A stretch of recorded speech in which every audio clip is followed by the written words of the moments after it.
بسم اللہ الرحمن الرحیم عن ابن ابی نعم قال كنت شاهدا لابن عمر رضی اللہ تعالی عنہ فسأله رجل عن دم البعوض فقال ممن انت فقال من اہل العراق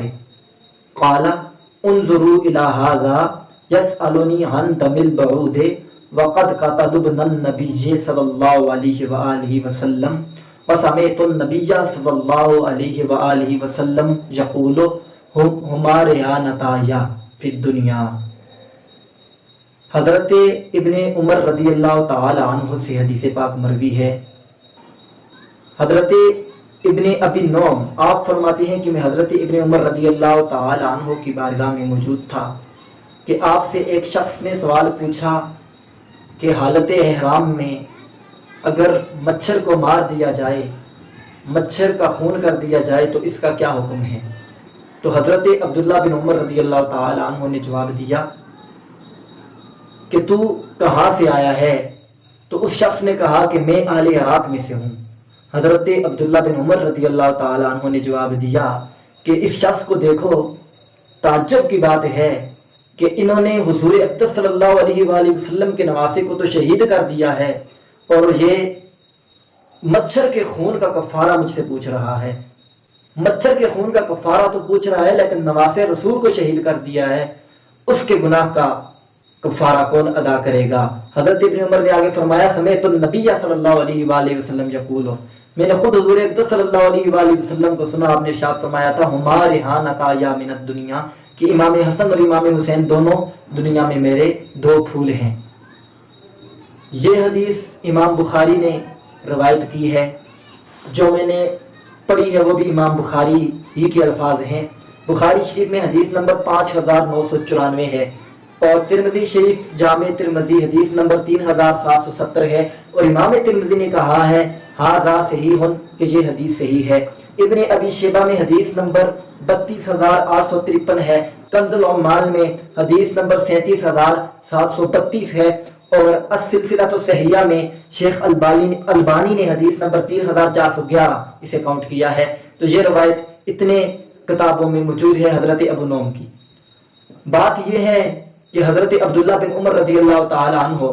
آپ سے اس کوفے کے شخص نے جب سوال پوچھا، حضرت عبداللہ بن عمر فاروق اعظم، حضرت فاروق اعظم کے جو بیٹے ہیں اور مدینہ کے فقیہ صحابہ کرام میں سے ان کا شمار ہوتا ہے، تو حضرت عبداللہ بن عمر آپ سے جب اس نے سوال پوچھا کہ حالت احرام میں اگر بندہ مچھر کو قتل کر دے تو اس کا کیا حکم ہے، تو حضرت عبداللہ بن عمر چونکہ وہ بھی حضرت فاروق اعظم کے بیٹے تھے، وہ بھی